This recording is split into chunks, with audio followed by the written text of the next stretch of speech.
নমস্কাৰ আপুনি চাই আছে বিয়লিৰ হেডলাইন্স ষ্টুডিঅ'ত মই জয়ন্ত মাধৱ গোস্বামী আৰু বিয়লিৰ হেডলাইন্সৰ আৰম্ভণিতে এটা ব্ৰেকিং নিউজ চৰাইদেউত অসাধু শাক পাচলিৰ 4জনকৈ ব্যৱসায়ীক গ্ৰেপ্তাৰ কৰা হৈছে ধৃত এই ব্যৱসায়ী কেইজন হৈছে জিয়াউৰ আহমেদ খসৰুল ইছলাম শাহিদ আহমেদ প্ৰশান্ত মহন্ত নামৰ আন এজন অসাধু ব্যৱসায়ীক গ্ৰেপ্তাৰ কৰা হয় ৰেড জোনৰ পৰা গ্ৰীণ জোনলৈ সৰবৰাহ কৰিছিল শাক পাচলি জব্দ কৰা হয় এখন মিনি ট্ৰাক লগতে জব্দ কৰা হয় বহু টন শাক পাচলি প্ৰশাসনে সিল কৰিলে অবৈধ পাচলি মজুত ৰখা দুটাকৈ গুদাম চৰাইদেউত অসাধু শাক পাচলিৰ 4 ব্যৱসায়ীক গ্ৰেপ্তাৰ কৰা হৈছে গ্ৰেপ্তাৰ কৰা এই ব্যৱসায়ী কেইজন হৈছে জিয়াউৰ আহমেদ খসৰুল ইছলাম শাহিদ আহমেদ আৰু প্ৰশান্ত মহন্ত ৰেড জোনৰ পৰা গ্ৰীণ জোনলৈ সৰবৰাহ কৰিছিল শাক পাচলি জব্দ কৰা হয় মিনি ট্ৰাক সহ বহু টন শাক পাচলি প্ৰশাসনে সিল কৰি দিয়ে অবৈধ পাচলি মজুত কৰি ৰখা দুটাকৈ গুদাম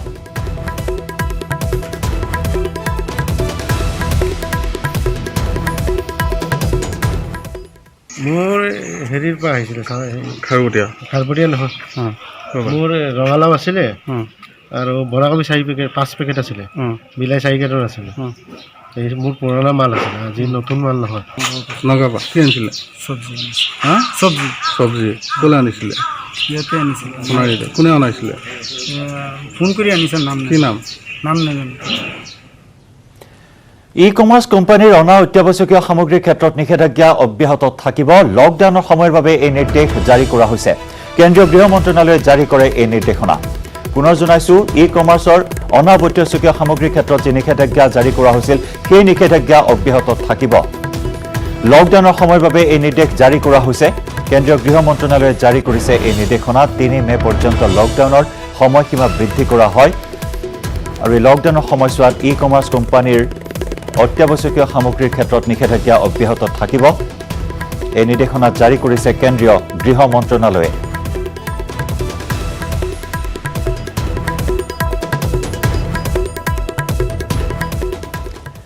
21 এপ্ৰিলৰ পৰা খোল খাব ৰাজ্যৰ অফিচ কাছাৰী 33% লোক আহিব পাৰিব কাৰ্যালয়লৈ সকলো কৰ্মচাৰীয়ে পিন্ধিব লাগিব ফেচ মাস্ক ওচৰা ওচৰিকৈ থাকিব নোৱাৰিব 5 জনতকৈ অধিক লোক ৰাজ্যৰ চিকিৎসালয়সমূহ মুকলি হ'ব অহা 30 এপ্ৰিলৰ পিছত মন্ত্ৰী হিমন্ত বিশ্ব শৰ্মাই সদৰি কৰে এই কথা এক সংবাদমেল সম্বোধন কৰি মন্ত্ৰী হিমন্ত বিশ্ব শৰ্মাই উল্লেখ কৰে যে 21 এপ্ৰিলৰ পৰা খোল খাব ৰাজ্যৰ অফিচ কাছাৰীসমূহ আৰু 33% কৰ্মচাৰীৰে কাৰ্যালয়ৰ কাম-কাজ অব্যাহত থাকিব আৰু এই ক্ষেত্ৰত কেতবোৰ নীতি নিয়ম বান্ধি দিয়া হৈছে সকলো কৰ্মচাৰীয়ে পৰিধান কৰিব লাগিব ফেচ মাস্ক লগতে ওচৰা ওচৰিকৈ থাকিব নোৱাৰিব 5 জনতকৈ অধিক লোক ইফালে ৰাজ্যৰ চিকিৎসালয়সমূহ মুকলি হ'ব অহা 30 এপ্ৰিলৰ পিছত ভাৰত চৰকাৰে নিৰ্দেশ কিছুমান দিছে কিন্তু মই ভাবো যে অসমৰ যিখিনি ৰেড জোন আমি 20 তাৰিখে দেখুৱাইছো আমাৰ ষ্টেটিষ্টিক্সখিনি আপলোড হৈ যোৱাৰ পিছত এই ৰেড জোনৰ সংখ্যাটো কমি যাব কাৰণ আমাৰ এতিয়া ষ্টেটিষ্টিক্সবিলাক 20 তাৰিখলৈকে বহুতখিনি ইম্প্ৰুভ হ'ব কিন্তু চৰকাৰী কাৰ্যালয় আজি অসম চৰকাৰে নটিফিকেশ্যন দিছে যে 33% চৰকাৰী কৰ্মচাৰী 21 তাৰিখৰ পৰা কামত আহিব লাগিব অল গভৰ্ণমেণ্ট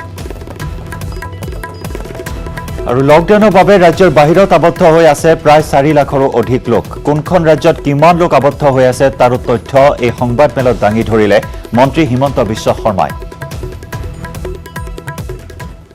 এই মুহূৰ্তলৈকে আমি 725 গৰাকী ব্যক্তিক 25,000 টকাকৈ আমি মুকলি কৰি দিব পাৰিছো total 720 people has been provided with financial assistance of 25,000 মুম্বাইৰ অসম ভৱনত 95 জন ক্যান্সাৰ পেশেন্ট আজিৰ দিনত আবদ্ধ হৈ আছে তেওঁলোক কেনেকে দুখ কষ্টত আছে কাৰোবাৰ হয়তো কেমো কিনিব লাগে কি মেডিসিন কিনিব লাগে ঘৰৰ পৰা টকা পঠাব পৰা নাই আজি এই 95 জনৰে একাউণ্টত আমি 25,000 টকাকৈ দিব পাৰিছো আটাইতকৈ বেছি মানুহ আছে কৰ্ণাটকত 66,000 দ্বিতীয়তে বেছি মানুহ আছে কেৰালাত 34,000 কৰ্ণাটকত 66,000 কেৰালা 34,000 তামিলনাডু পিছ পৰি থকা নাই 33,000 মহাৰাষ্ট্ৰত 21,000 তেলেংগানা 16,000 গুজৰাট 5,620 গোৱাত অসমীয়া ল'ৰা ছোৱালী আছে 4,600 গুজৰাটত 5,620 চুবুৰীয়া ৰাজ্য হল বেংগলত আমাৰ আছে 4,512 হাৰিয়ানাত আছে 4302 সাধাৰণতে দিল্লীত আমি বহুত থকা বুলি ভাবো ষ্টুডেণ্ট আছে ষ্টুডেণ্টসকলে ইয়াত এপ্লাই কৰা নাই কাৰণ তেওঁলোকক আৰ্থিক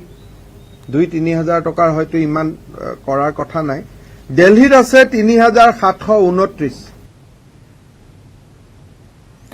আৰু কোভিড-19ত ৰাজ্যৰ 50 বছৰৰ পৰা 60 বছৰৰ ভিতৰৰ লোক সৰ্বাধিক আক্ৰান্ত হৈছে এই গুৰুত্বপূৰ্ণ তথ্য প্ৰকাশ কৰে সংবাদমেলত স্বাস্থ্যমন্ত্ৰী ডক্টৰ হিমন্ত বিশ্ব শৰ্মাই Total sample tested 4,400, positive 34টা, negative 4,199টা আৰু আমাৰ স্যাম্পলৰ ৰিজাল্ট আমি 167টা আমি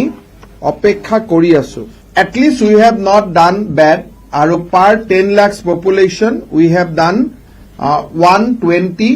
tests so far বয়সৰ বিতৰণত দেখা গৈছে যে আটাইতকৈ কম 18 বছৰৰ লৰাৰ গাত ই সংক্ৰমণিত হৈছে আৰু আটাইতকৈ ঊৰ্ধ্বতম হিচাপে 71 বছৰীয়া ব্যক্তিৰ গালৈ সংক্ৰমিত হৈছে 50ৰ পৰা 60 বছৰ বয়সত আটাইতকৈ বেছি কেছ হৈছে 30 আৰু 40ৰ সংখ্যাৰ মাজতো কেছ আছে কিন্তু আটাইতকৈ বেছি কেছ আহিছে 50ৰ পৰা 60 বছৰৰ ভিতৰৰ আৰু এই কেছৰ যদি আমি জেন্ডাৰ বিতৰণ চাওঁ অৰ্থাৎ লিংগৰ হিচাপত যদি আমি বিতৰণ কৰো 79% are male 21% are female অৰ্থাৎ 79 পুৰুষৰ হৈছে আৰু 21% মহিলাৰ হৈছে আৰু পজিটিভ কেছ মই আপোনালোকক কৈছো যে এতিয়ালৈকে আমি 12 জন ডিসচাৰ্জ কৰিলো কাছাৰত এজন গোৱালপাৰাত 3 জন গোলাঘাটত 4 জন মৰিগাঁৱত 2 জন নলবাৰীত 2 জন টোটাল স্যাম্পল টেস্টেড 4,400 পজিটিভ 34টা নেগেটিভ 4,199টা আৰু আমাৰ স্যাম্পলৰ ৰিজাল্ট আমি 167টা আমি অপেক্ষা কৰি আছো at least we have not done bad আৰু per 10 lakhs population we have done 120 tests so far বয়সৰ বিতৰণত দেখা গৈছে যে আটাইতকৈ কম 18 বছৰৰ লৰাৰ গাত ই সংক্ৰমণিত হৈছে আৰু আটাইতকৈ ঊৰ্ধ্বতম হিচাপে 71 বছৰীয়া ব্যক্তিৰ গালৈ সংক্ৰমিত হৈছে 50ৰ পৰা 60 বছৰ বয়সত আটাইতকৈ বেছি কেছ হৈছে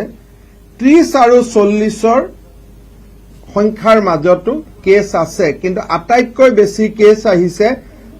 50ৰ পৰা 60 বছৰৰ ভিতৰৰ আৰু এই কেছৰ যদি আমি জেন্ডাৰ বিতৰণ চাওঁ অৰ্থাৎ লিংগৰ হিচাপত যদি আমি বিতৰণ কৰো 79% are male 21% are female অৰ্থাৎ 79 পুৰুষৰ হৈছে আৰু 21% মহিলাৰ হৈছে আৰু পজিটিভ কেছ মই আপোনালোকক কৈছো যে এতিয়ালৈকে আমি 12 জন ডিসচাৰ্জ কৰিলো কাছাৰত এজন গোৱালপাৰাত 3 জন গোলাঘাটত 4 জন মৰিগাঁৱত 2 জন নলবাৰীত 2 জন অহা কালি আৰু পৰহিও কিছু পেশেন্ট ডিসচাৰ্জ হোৱাৰ সম্ভাৱনা আছে আৰু ইফালে ৰাজ্যত কোভিড-19ৰ সংক্ৰমণ সন্দৰ্ভত মন্তব্য কৰি স্বাস্থ্যমন্ত্ৰী ডক্টৰ হিমন্ত বিশ্ব শৰ্মাই কয় যে ৰাজ্যত কোভিড-19ত আক্ৰান্ত 34 জনৰ 32 জনৰে আছে নিজামুদ্দিন সংযোগ অসমৰ যদি আমি গোটেই 34টা কেছৰ যদি আমি লিংক চাব যাওঁ তেতিয়াহলে 34টা কেছৰ 32টা কেছেই নিজামুদ্দিনৰ লগত জড়িত আৰু এটা কেছ নিজামুদ্দিনৰ লগত যদিও জড়িত তেওঁ মাৰ্কাজৰ লগত জড়িত নহয় নিজামুদ্দিনত তেওঁ গৈছিল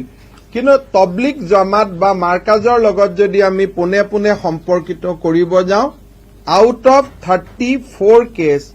32 are directly related to তবলিগ জামাত আৰু বাকিটো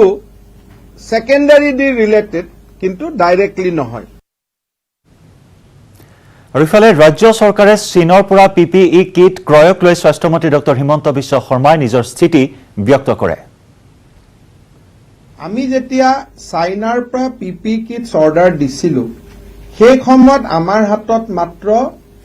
2000 বা 2200 কিটছ আমাৰ লগত আছিল আৰু এটা আমি বহুতখিনি সাহসী সিদ্ধান্ত লৈ আমি এই কিটছৰ অৰ্ডাৰ দিলো দুৰ্ভাগ্যবশতভাৱে যেতিয়া কিটছখিনি আহিলে অসমৰ বহুত লোকে এটা বাতৰি উলিয়ালে যে DRDOত কিবা 50,000 চাইনাৰ পৰা অহা কিট ৰিজেক্ট হৈছে মই নিজে দেখিছো যে DRDOই অফিচিয়েল ষ্টেটমেণ্ট দিছে যে আমি কোনো এনেকুৱা কিট ৰিজেক্ট কৰা নাই এই কথাটো ইমান বেছিকৈ ওলোৱাৰ কাৰণে আমাৰ ডক্টৰ আৰু নাৰ্ছসকলৰ মাজতো এটা শংকাৰ পৰিৱেশ এটা সৃষ্টি হৈছে সেইকাৰণে আমাৰ লগত যেহেতু আজি 1.5 লাখ কিট ভাৰতৰ বিভিন্ন স্থানৰ পৰা অনা 1.5 লাখ কিট আমাৰ লগত মজুত আছে আমাক যিজনে এই কিটটো আনিছিল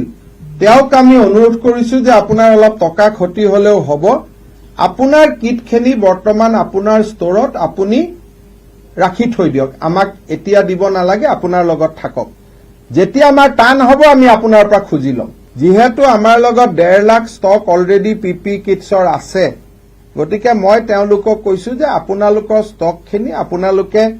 আপোনালোকৰ গুদামত ৰাখি থৈ দিয়ক আমালৈকে নিদিব 5টা 6টা দিব আমি টেষ্টিং কৰাই লম ৰেডি হৈ থাকিম প্ৰয়োজন হলে আমি লম কিন্তু আজিৰ দিনত ডক্টৰ আৰু নাৰ্ছসকলৰ মাজত শংকা সৃষ্টি কৰিলে আমাৰ দিগদাৰ হ'ব আৰু পৰৱৰ্তী অংশলৈ যোৱাৰ পূৰ্বে বিয়লিৰ হেডলাইনছত সময় হৈছে এটি চমু বাণিজ্যিক বিৰতিৰ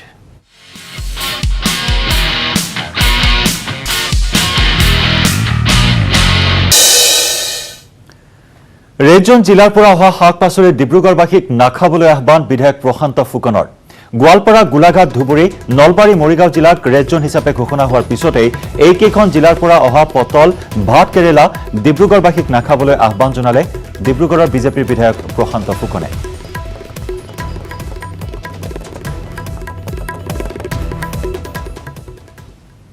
তো আমাৰ এই ডিব্ৰুগড় আৰু ইয়াৰ উপকণ্ঠ অঞ্চলত যোৱা দিনবিলাকত প্ৰায় আমি 7 লাখ কেজিতকৈও বেছি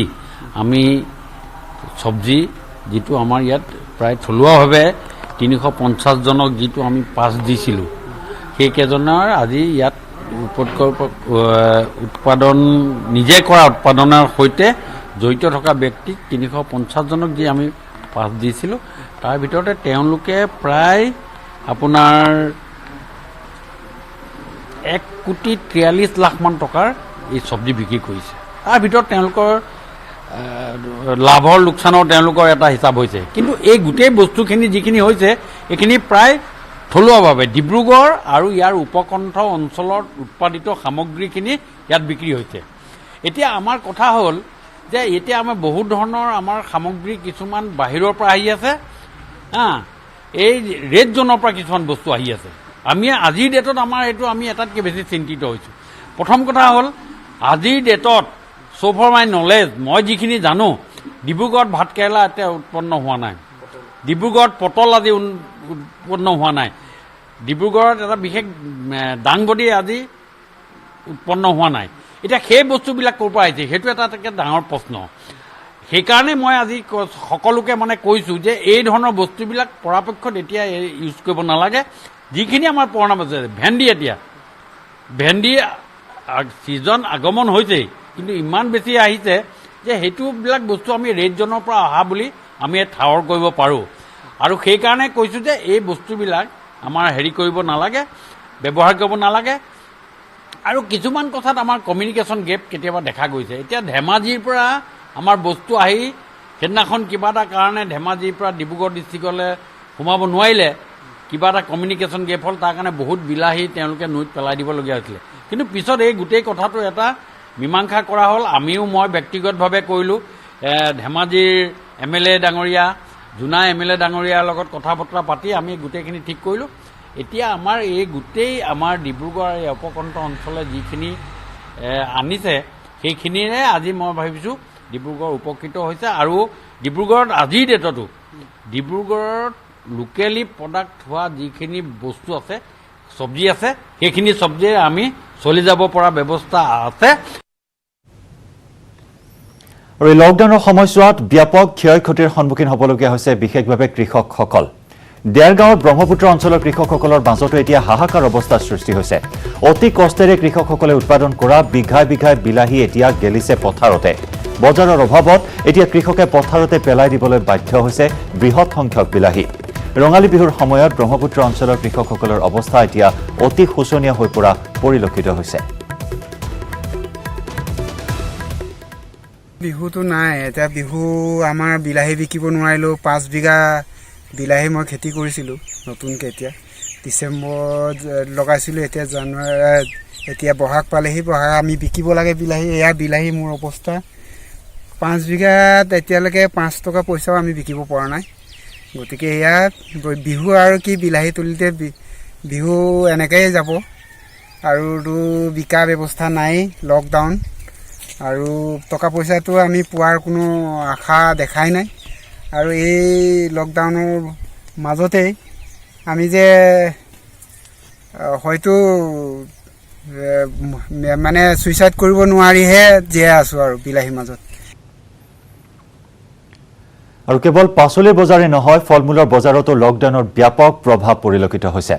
বৰপেটাৰ সৰ্থেবাৰীৰ সমীপৰ কামাৰপাৰা গাঁৱৰ 2 আদৰ্শবান খেতিয়কে প্ৰায় 1.5 লাখ টকা খৰচ কৰি ৰোপণ কৰিছিল 8,000 ষ্ট্ৰবেৰীৰ পুলি কিন্তু লকডাউনৰ ফলত এতিয়া পথাৰতে পচিবলৈ আৰম্ভ কৰিছে এই 8,000 ষ্ট্ৰবেৰীৰ পুলি যাৰ বাবে এতিয়া মূৰে কপালে হাত দিবলগীয়া হৈছে কৃষকসকলে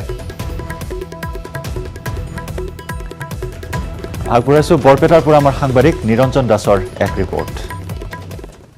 মই উপস্থিত আছোঁ সৰ্থেবাৰীৰ কামাৰপাৰা গাঁৱত আৰু ইয়াতে ষ্ট্ৰবেৰীৰ খেতি কৰে আমাৰ লগত আছে ষ্ট্ৰবেৰীৰ খেতিয়ক এইবাৰো খেতি কৰিছিল যথেষ্ট খেতি ভাল হৈছিল কিন্তু লকডাউন চলি আছে দ্বিতীয় পৰ্যায়ৰ লকডাউন চলি আছে যাৰ কাৰণে ষ্ট্ৰবেৰী যি উৎপন্ন হৈছিল সুন্দৰ খেতি হৈছিল কিন্তু বিক্ৰী কৰিবলৈ তেওঁলোকে বজাৰ নাপালে ষ্ট্ৰবেৰীৰ বিষয়ে আমি জানিম আমাৰ কৃষক আছে নমস্কাৰ মোৰ নাম পৰমেশ্বৰ ডেকা মই জবেলিও মই ষ্ট্ৰবেৰী খেতি কৰিছিলোঁ এইবাৰো 2 বিঘা মাটি ষ্ট্ৰবেৰী খেতি কৰিছিলোঁ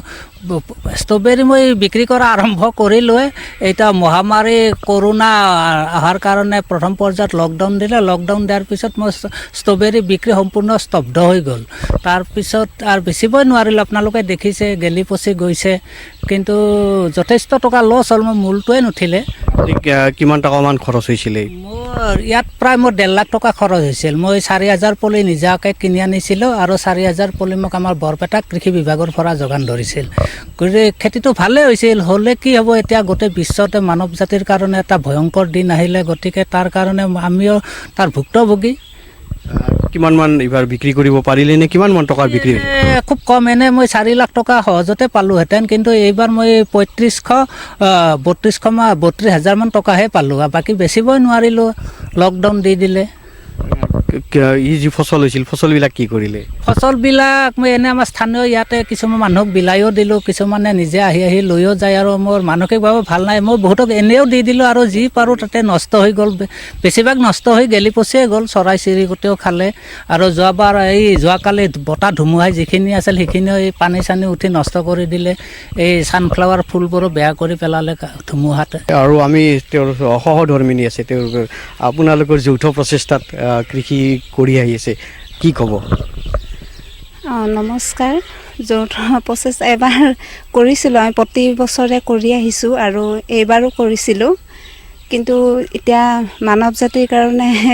এইটো যিখিনি নষ্ট হ'ল মানে সেইখিনিৰ কাৰণে আৰু কোনো আফচোচ নাই আৰু যিহেতু এটা ভয়ংকৰ এতিয়া ৰোগ এটা আহিছে লষ্ট হৈছে তেওঁলোকৰ যথেষ্ট ক্ষতি হৈছে তথাপিও তেওঁলোকে এই যিটো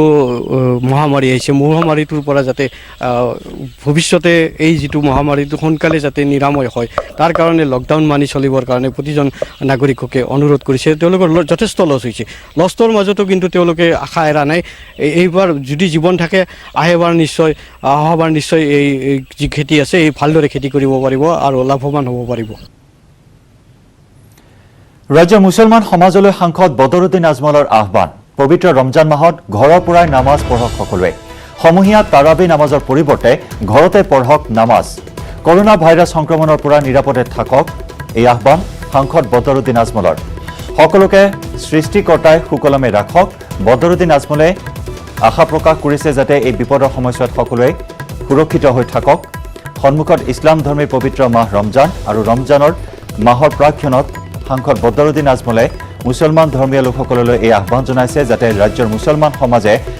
পবিত্ৰ ৰমজান মাহত ঘৰৰ পৰাই নামাজা পঢ়ক আৰু সমূহীয়া তাৰাবি নামাজৰ পৰিৱৰ্তে ঘৰতে পঢ়ক নামাজ এই আহ্বান জনায় আজমলে মই আজি আপোনালোকৰ সন্মুখত আহিছোঁ আপোনালোকে জানে ৰমজান মাহ আমাৰ সন্মুখত আছে এইটো আমাৰ মুছলমানৰ কাৰণে সবচে ডাঙৰ এটা মাহ আহি আছে এই মাহৰ ভিতৰত আমি 30 দিন ৰোজা ৰাখোঁ ৰাতি আমি তাৰাবিৰ নামাজ পঢ়োঁ তাহাজ্জুদৰ নামাজ পঢ়োঁ আল্লাহ আল্লাহ কৰোঁ পুৰা পৃথিৱীৰ কাৰণে আমি দোৱা কৰোঁ এইটোৰ কাৰণে ৰমজান মাহত সব মানুহ যিসকলে মানুহে বেছি থাকি বেছি মছজিদত যোৱাৰ চেষ্টা কৰে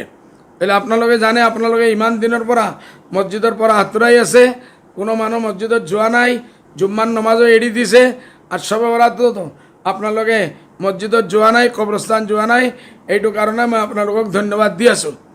এতিয়া আহিছে আমাৰ ৰমজান মুবাৰক ৰমজানুল মুবাৰকো আল্লাহ তাআলা এই বেমাৰৰ পৰা আপোনালোকক বাচাই ৰাখক পুৰা পৃথিৱীৰ মানুহ অসমৰ মানুহ যে কোনো জায়গাত হোক আল্লাহ তাআলা বাচাই ৰাখক আমি সবে দোয়া কৰিব লাগে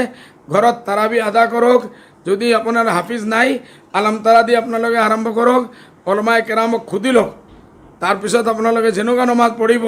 ইনশাআল্লাহ তাহাজ্জুদৰ নমাজ আমি ঘৰত এনেই পঢ়িব লাগে ঘৰত পঢ়ক দোয়া কৰক পুৰা পৃথিৱীৰ মানুহ কাৰণে পৃথিৱীৰ শান্তিৰ কাৰণে বেমাৰৰ কাৰণে যে এই বেমাৰক আল্লাহ তাআলাই পুৰা পৃথিৱীৰ পৰা উঠাই দিয়ক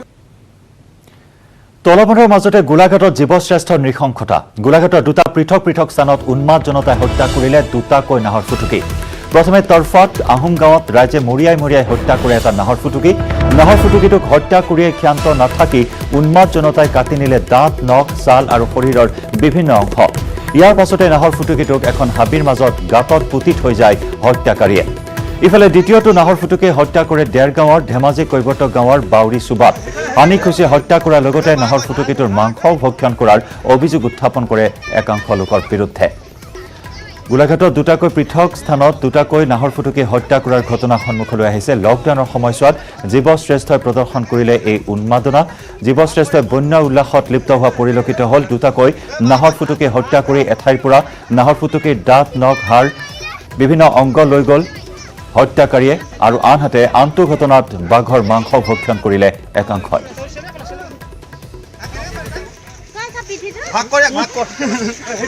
দুটা দৃশ্য আমি দেখুৱাইছোঁ গোলাঘাটত পৃথকে দুটাকৈ নাহৰ ফুটুকি হত্যা কৰি জীৱশ্ৰেষ্ঠই এই নৃশংসতা প্ৰদৰ্শন কৰিলে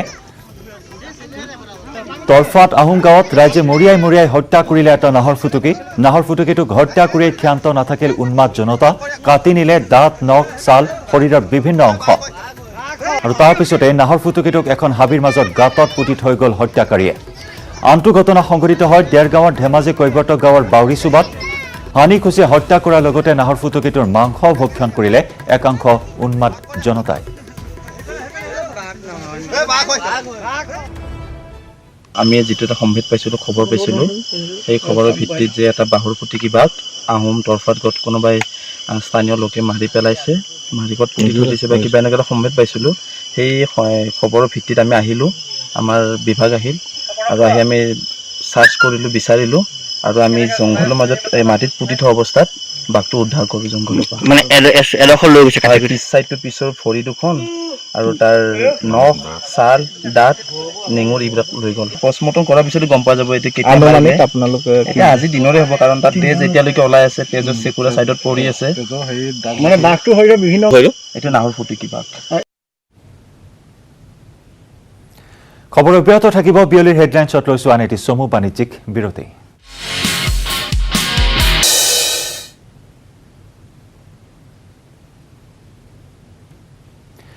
আজি পুৱাই প্ৰতি ঘৰে গৈ বাতৰি কাকত যোগান ধৰা হকাৰসকলক মাস্ক আৰু চেনিটাইজাৰ বিতৰণ কৰা হয় নগাঁৱৰ বিধায়ক ৰূপক শৰ্মাই নগাঁৱৰ হকাৰসকলক বিতৰণ কৰিলে বিহুৱান মাস্ক আৰু চেনিটাইজাৰ অধিক জনাব আমাৰ নগাঁৱৰ সাংবাদিক নীলোৎপল বৰাই কৰোনাৰ বাবে এবাৰ বহাগ সেমেকা সকলোৱে জানে কিন্তু যি কি নহওক বাপতি শাসন বহাগক আদৰিবলৈ অসমীয়া কেতিয়াও ক্ৰুটি নকৰে অনুষ্ঠুপীয়াকৈ হ'লেও এইবাৰ সকলোৱে বহাগ উদযাপন কৰিলে আৰু সকলোৱে কামনা কৰিছিলে যাতে এনে বহাগ কেতিয়াও নাহক। কিন্তু মই দেখুৱাইছোঁ বৰ্তমান অন্য এটা দৃশ্য। এইসকল হৈছে বাতৰি কাকত পুৱাই আপোনাৰ ঘৰত বাতৰি কাকত বিলোৱা সেইগৰাকী লোক, যিগৰাকী সদায় যিমান ৰ'দ বৰষুণ যি নহওক সদায় তেওঁলোকে নিজৰ কৰ্মত নিয়োজিত হৈ থাকে। আৰু মোৰ লগত আছে বৰ্তমান নগাঁও সদৰ সচিব বিধায়ক ৰূপক শৰ্মা। ৰূপক শৰ্মাই এক উদ্যোগ লৈছে, যিহেতু তেওঁ নিজেও বাতৰি কাকতৰ লগত পূৰ্বতে জড়িত আছিলে, গতিকে তেওঁ সকলো বাতৰি কাকতৰ হকাৰক একোখনকৈ বিহুৱান, এটি চেনিটাইজাৰ, এখন মাস্ক তেওঁ আজি উপহাৰ দিছে। মোৰ লগত ৰূপক দা আছে। মই দাদা মই আপোনাক কৈছোঁ থাকিম, বাতৰি কাকতৰ লগত আপুনি পূৰ্বতে জড়িত আছিলে আৰু বৰ্তমান যিসকল বাতৰি কাকতৰ যিসকল হকাৰ আছে সেইসকলে যথেষ্ট কষ্টৰ মাজতো কৰোণা মহামাৰীৰ সময়তে হওক বা পুৱা বৰষুণ দিলেই হওক যিয়ে নহওক তেওঁলোকে নিজৰ বাতৰি কাকতখন আপোনাৰ ঘৰত পোৱাইগৈ আৰু তেওঁলোকক সহায় কৰিবলৈ তেওঁলোক সুৰক্ষিত হৈ থকাৰ ক্ষেত্ৰত মাস্ক আৰু চেনিটাইজাৰ দিয়াৰ লগতে যিটো বহাগৰ বিহুৱান দিছে। আচলতে যিটো সময়ত লকডাউন ঘোষণা কৰিছিলে আৰু সেই সময়ত এটা অপপ্ৰচাৰ আহিছিলে যে বাতৰি কাকতৰ পৰা কৰোণা ভাইৰাছ বিয়পে বুলি, আৰু সেই সময়তে এটা এক হাহাকাৰ সৃষ্টি হৈছিলে। আৰু বহুত টাইমত আমি খবৰ পোৱা মতে বাতৰি কাকত বহুতে সেইখন বন্ধ কৰি দিছিলে। আৰু তাৰপিছতো আজি এইসকল হকাৰ, যিসকল হকাৰ আজি বিহুৱান এখন দিছোঁ, চেনিটাইজাৰ দিছোঁ বা আমি মাস্ক দিছোঁ, উদ্দেশ্য যে এইকেইজন হকাৰে এদিনো তেওঁলোকৰ মানে নিজৰ কামৰ পৰা অব্যাহতি নোলোৱাকৈ সেই সময়তো তেখেতসকলে বাতৰি কাকত যোগান ধৰিছিলে। যি সময় আমি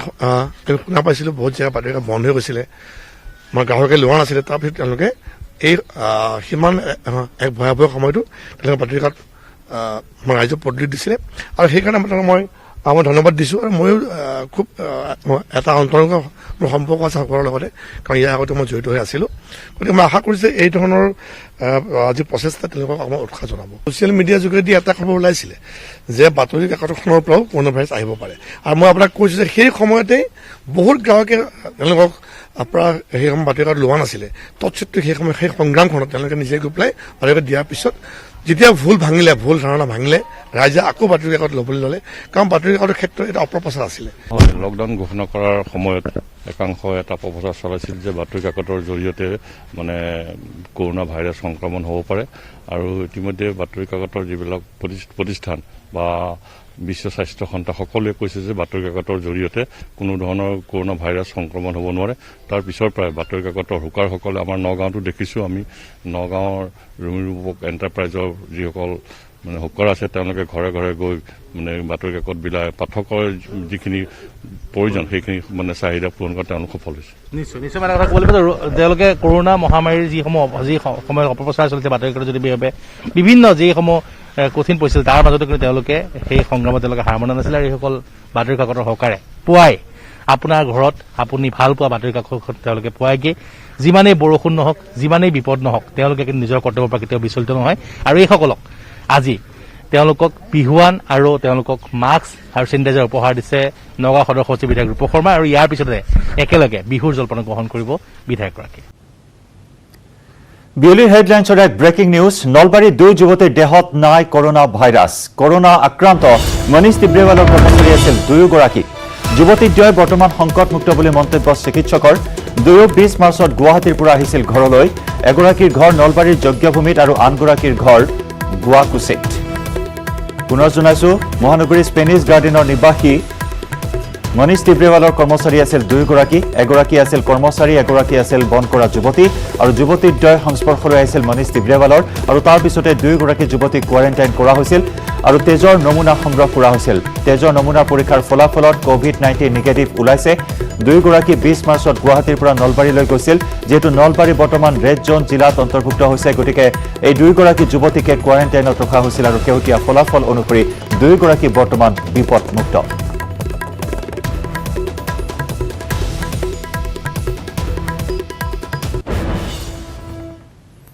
ৰিমোটত জনাও বিশ্বজুৰি কৰোণা ভাইৰাছৰ আপডেট। দেশত COVID-19ত মৃত্যুৰ সংখ্যা ইতিমধ্যে 500ৰ ঘৰ অতিক্ৰম কৰিছে, আৰু এই পৰ্যন্ত দেশত COVID-19ত 507জনকৈ লোকে মৃত্যুক আঁকোৱালি লৈছে। দেশত মৃত্যু হোৱা লোকৰ 40%ৰ মৃত্যু হৈছে মহাৰাষ্ট্ৰত। পশ্চিম ভাৰতৰ ৰাজ্যখনত এই পৰ্যন্ত মৃত্যু হৈছে 211গৰাকী লোকৰ। আক্ৰান্তৰ ক্ষেত্ৰতো মহাৰাষ্ট্ৰ দেশৰ ভিতৰতে শীৰ্ষত। মহাৰাষ্ট্ৰৰ পিছত দ্বিতীয় আৰু তৃতীয় স্থানত আছে ৰাজধানী চহৰ দিল্লী আৰু মধ্যপ্ৰদেশ। দিল্লীত 1893গৰাকী লোক কৰোণাত আক্ৰান্ত হোৱাৰ উপৰিও প্ৰাণ হেৰুৱাইছে 42গৰাকী লোকে। মধ্যপ্ৰদেশত এই পৰ্যন্ত 1407গৰাকী মহামাৰী কৰোণাত আক্ৰান্ত হৈছে। ৰাজ্যখনত এই মুহূৰ্তলৈকে 70 গৰাকী লোকৰ মৃত্যু হৈছে আৰু ঠিক তেনেদৰে উত্তৰ প্ৰদেশ, ৰাজস্থান, তামিলনাডু, কেৰালা প্ৰত্যেকখন ৰাজ্যতে সংক্ৰমণৰ সংখ্যা ক্ৰমাৎ বৃদ্ধি পোৱা পৰিলক্ষিত হৈছে। 32খনকৈ ৰাজ্যত বৰ্তমান কৰোনা ভাইৰাছে চানি ধৰা পৰিলক্ষিত হৈছে।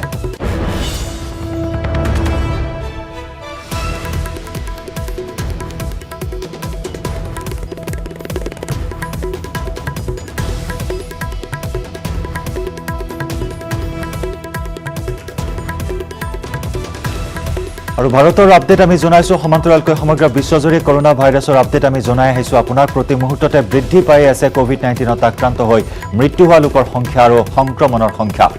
মাৰাত্মক কৰোনা ভাইৰাছত এই পৰ্যন্ত বিশ্বজুৰি আক্ৰান্ত হৈছে 23,30,937 গৰাকী লোক। কালৰূপী কোভিড-19 সমগ্ৰ বিশ্বত প্ৰাণ লৈছে 1,60,755 জনৰ। কৰোনা ভাইৰাছত আক্ৰান্ত হৈ বিশ্বজুৰি এই পৰ্যন্ত আৰোগ্য হৈছে 5,96,537 গৰাকী লোক। ইপিনে 6খন দেশত লাখৰ ঘৰ অতিক্ৰম কৰিছে কৰোনা ভাইৰাছত আক্ৰান্তৰ সংখ্যাই। আমেৰিকা আছে শীৰ্ষত। আমেৰিকাত সৰ্বাধিক 7,38,830 গৰাকী লোক এই পৰ্যন্ত আক্ৰান্ত হৈছে এই মহামাৰীত। কোভিড-19ত আক্ৰান্ত হৈ আমেৰিকাত মৃত্যুমুখত পৰিছে 39,014 জন। স্পেইনত 1,94,416 গৰাকী লোক আক্ৰান্ত হোৱাৰ বিপৰীতে মৃত্যু হৈছে 20,639 জনৰ। ইটালীত কৰোনা ভাইৰাছত আক্ৰান্তৰ সংখ্যা 1,75,925 গৰাকী, মৃত্যু হৈছে 23,227 জনৰ। আৰু ভাৰতৰ আপডেট ইতিমধ্যে আমি জনাইছো 15,000ৰো অধিক লোক কৰোনা সংক্ৰমণৰ বলি হৈছে আৰু ইতিমধ্যে মৃত্যুমুখত পৰিছে ভাৰতৰ প্ৰায় 507 জন লোক। আৰোগ্য লাভ কৰিছে 2,015 গৰাকী লোকে।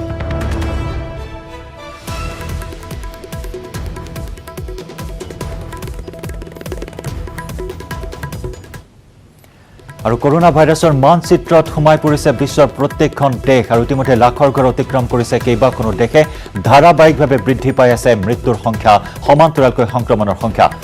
ভাৰতৰ খবৰ আমি জনাইছো প্ৰায় 15,000ৰো অধিক লোক কৰোনা সংক্ৰমণৰ বলি হৈছে। প্ৰায় 507 জনকৈ লোকে মৃত্যুক আঁকোৱালি লৈছে মাৰাত্মক কোভিড-19ৰ চিকাৰ হৈ। আনহাতে কৰোনা ভাইৰাছৰ জন্মস্থান চীনত কৰোনাত এই পৰ্যন্ত আক্ৰান্ত হৈছে 82,735 জন। মৃত্যু হৈছে 4,632 জনৰ। আনহাতে ইটালীত কৰোনাত আক্ৰান্ত হৈছে 1,75,925 জন লোক। ইটালীত এই পৰ্যন্ত মৃত্যুমুখত পৰিছে 23,227 জন। ইফালে স্পেইনত কৰোনাত আক্ৰান্ত হৈ আছে 1,94,416 জন লোক। মৃত্যু হৈছে 20,639 জনৰ। ঠিক তেনেদৰে ফ্ৰান্সতো সংক্ৰমণ আৰু মৃতকৰ ধাৰাবাহিকতা অব্যাহত আছে। ফ্ৰান্সত এই পৰ্যন্ত কৰোনাত আক্ৰান্ত হৈছে 1,51,793 জন। মৃত্যু হৈছে 19,323 জনৰ। ইৰাণত কৰোনাত আক্ৰান্ত হৈছে 80,868 জন। মৃত্যু হৈছে 5,031 জনৰ। আৰু সৰ্বাধিক আমেৰিকা যুক্তৰাষ্ট্ৰত আক্ৰান্ত হৈছে 7,38,830 জন। মৃত্যু হৈছে 39,014 জনৰ।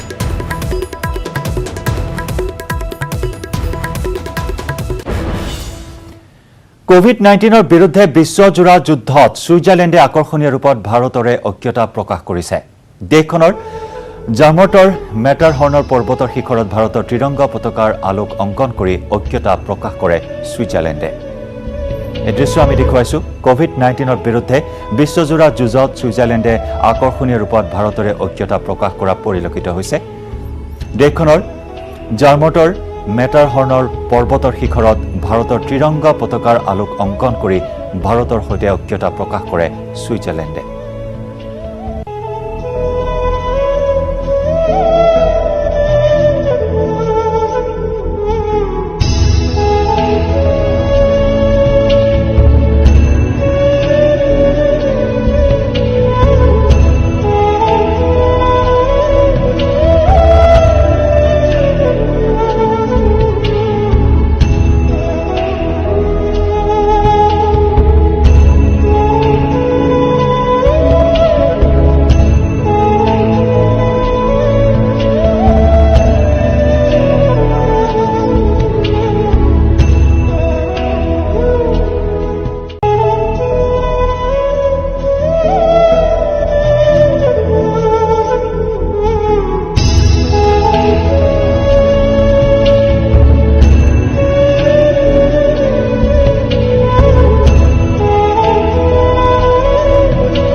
এমাহৰো অধিক কাল শৰীৰত গভীৰ বেদনালৈ জীৱন মৃত্যুৰে যুঁজিবলগীয়া হৈছে কাজিৰঙা ৰাষ্ট্ৰীয় উদ্যানৰ এটা বন্য হস্তীয়ে খাদ্যৰ সন্ধানত 2-3 দিনৰ বিৰতিত দাঁতিকাষৰীয়া কৃষিভূমিলৈ ওলাই আহে বন্য হস্তীটোৰ আগৰ এখন ঠেং হৈ পৰিছে অকামিলা যিকোনো আঘাত বা ৰোগৰ বাবে আগ ঠেংখনত এটুকুৰা ঘাঁহ হৈ ক্ৰমে গেলি পচি যাবলৈ আৰম্ভ কৰিছে বৰ্তমান স্বাভাৱিকভাৱে চলাচল কৰিবলৈ অক্ষম হাতীটোৱে খাদ্যৰ বাবে ৰাষ্ট্ৰীয় উদ্যানৰ হাতীৰ জাক এৰি অকলশৰে থিতাপি লৈছে ৰাষ্ট্ৰীয় উদ্যানখনৰ কহৰা বনাঞ্চলৰ দাঁতিকাষৰীয়া অঞ্চলত নিশা হলে খাদ্যৰ বাবে প্ৰৱেশ গোসানীবাৰী এলেকাৰ কৃষিভূমিত ৰাষ্ট্ৰীয় উদ্যানৰ পৰা ওলাই অহা হাতীটোৱে অতিক্ৰম কৰিবলগীয়া হয় এখন বিল এখন ঠেং সম্পূৰ্ণ অকামিলা হৈ পৰা হাতীটোৱে স্বাভাৱিকভাৱে বিলখন অতিক্ৰম কৰিবলৈও অপাৰগ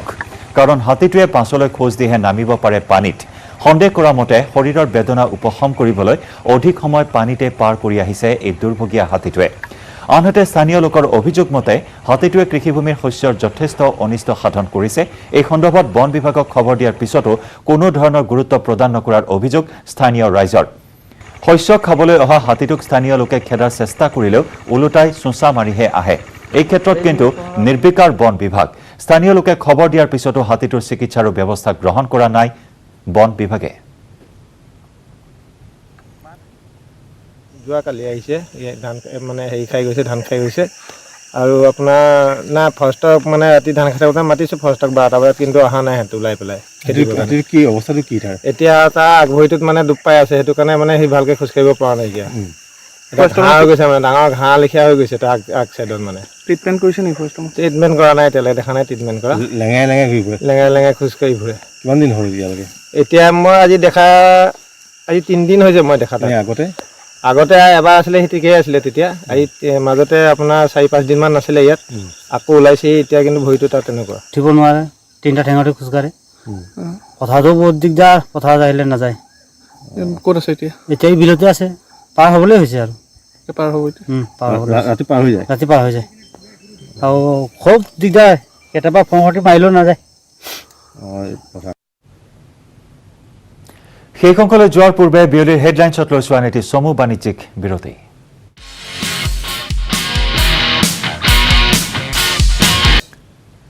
তামিলনাডুত আবদ্ধ বিশিষ্ট বুৰঞ্জীবিদ মফিজুদ্দিন আহমেদ আৰু তেওঁৰ পৰিয়াল অসমৰ পৰা ভেলোৰলৈ চিকিৎসাৰ বাবে গৈছিল পৰিয়ালটো কিন্তু লকডাউনৰ বাবে চেন্নাইৰ এটা লজতে বৰ্তমানে আবদ্ধ হৈ থাকিবলগীয়া হৈছে এই পৰিয়ালটি প্ৰথমে ভেলোৰ প্ৰশাসনে তেওঁলোকক লজত থকাৰ খৰচ বিনামূলীয়া কৰাৰ কথা ঘোষণা কৰিছিল যদিও 15 এপ্ৰিলত সেই নিৰ্দেশনা নাকচ কৰি পুনৰ 50% ভাড়া আদায় কৰাৰ নিৰ্দেশনা জাৰি কৰে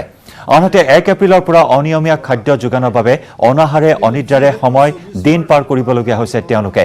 এই সন্দৰ্ভত তামিলনাডু চৰকাৰক বাৰম্বাৰ আহ্বান জনোৱাৰ পিছতো কোনো গুৰুত্ব প্ৰদান কৰা নাই অসমৰ পৰিয়ালসমূহক ইতিমধ্যে লজত কৰ্তন কৰা হৈছে জেনেৰেটৰৰ ব্যৱস্থাও সেয়েহে অসম চৰকাৰৰ মুখ্যমন্ত্ৰী তথা স্বাস্থ্যমন্ত্ৰীক তেওঁলোকক উদ্ধাৰৰ বাবে আহ্বান জনাইছে বিশিষ্ট বুৰঞ্জীবিদ মফিজুদ্দিন আহমেদ আৰু তেওঁৰ পৰিয়ালে আমি 8 মাৰ্চতে আহি ভেলোৰ পাইছিলোহি পৰিবাৰৰ চিকিৎসাৰ বাবে আৰু ভেলোৰৰ খ্ৰীষ্টিয়ান মিছনেৰী কলেজ এণ্ড হস্পিটেলত চমুকৈ CMCHত পৰিবাৰৰ চিকিৎসা কৰা হৈছিল আৰু 27 মাৰ্চৰ দিনা আমাৰ চিকিৎসা শেষ হৈছিল 28 মাৰ্চত আমাৰ যোৱা ফ্লাইট আছিল কিন্তু যিহেতু 24 মাৰ্চৰ মাজৰাতি লকডাউন ঘোষণা কৰা হ'ল গতিকে আমি অকাৰণতেই 28 মাৰ্চৰ পৰা আজিলৈকে আমি ভেলোৰৰ মাদাৰ ৰেচিডেন্সি নামৰ লজটোৰ 104 নম্বৰ কোঠাত আমি পৰিবাৰ আৰু পুত্ৰসহ ইয়াত আবদ্ধ হৈ পৰিব লগা হ'ল আমি প্ৰতিদিনেই 600 টকাকৈ ৰুমৰ ভাড়া দি আহিছিলোঁ আৰু সেইদৰে অন্য বৰ্ডাৰসকলেও দি আহিছিল কিন্তু আশ্চৰ্যৰ কথা যে সেই ঘোষণাৰ পাছত হয় আমাৰ সেই 14 দিনলৈ ঘৰৰ ভাড়া লোৱা নাছিল কিন্তু লগে লগে আমি দেখিছিলোঁ যে আমাৰ যি জেনেৰেটৰ আছিল জেনেৰেটৰ অফ কৰি দিয়া হৈছিল গিজাৰ অফ কৰি দিয়া হৈছিল টিভি লাইন কাটি দিয়া হৈছিল লিফ্টৰ লাইন কাটি দিয়া হৈছিল ঘৰ চফা নকৰা হ'ল আমি নিজে কৰিব লগা হ'ল এইদৰে আমি কিছু অসুবিধাৰ মাজতে থাকিব লগা হৈছিল তাৰ ভিতৰুৱা কোনো কাৰণ আমি নাজানো কিন্তু চৰকাৰৰ পৰা আশ্চৰ্যজনকভাৱে আজি এখন লকডাউনৰ মাজতে অৰুণাচলত সংঘটিত হ'ল এক নৃশংস কাণ্ড খাবলৈ নাপায় একাংশ লোকে হত্যা কৰিলে এটা 10 ফুট দীঘল প্ৰকাণ্ড কিং কোব্ৰা। এই জঘন্য ঘটনা সংঘটিত কৰি তিনি দুৰ্বৃত্তই কেমেৰাৰ সন্মুখত পজ দি প্ৰদৰ্শন কৰিলে তেওঁলোকৰ এই নৃশংসতা। খাবলৈ চব্জি নাই বাবে প্ৰকাণ্ড কিং কোব্ৰাটো হত্যা কৰা বুলি স্বীকাৰোক্তি দিলে বন্যজন্তুৰ প্ৰতি দেখুওৱা এই বৰ্বৰতাই লজ্জানত কৰিছে এতিয়া মানৱ জাতিক। ইফালে এই ঘটনা পোহৰলৈ অহাৰ পিছতেই তৎপৰ হৈ পৰিছে অৰুণাচল আৰক্ষী আৰু অৰুণাচল বন বিভাগ। কিং কোব্ৰা হত্যাকাৰী তিনিজনক বিচাৰি এতিয়া আৰম্ভ কৰিছে অভিযান, জাৰি কৰিছে হাই এলাৰ্ট।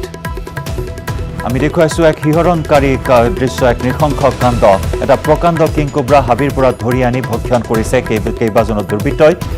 এই নৃশংস কাণ্ড সংঘটিত কৰিয়ে ক্ষান্ত থকা নাই, কেমেৰাৰ সন্মুখতো পজ দিছে এইকেইটা বন্য উল্লাসত লিপ্ত লোকে। ইতিমধ্যে এই হত্যাকাৰীৰ বিৰুদ্ধে অভিযান আৰম্ভ কৰিছে অৰুণাচল আৰক্ষীয়ে।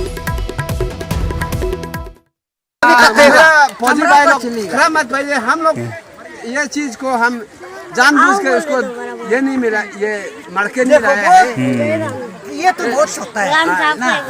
सब्जी तोड़ने गया था, उसको मिल गया तो मारना, तो मार के क्या करेगा वो बर्दाश्त नहीं होगा, उसको हम मार दिया करते।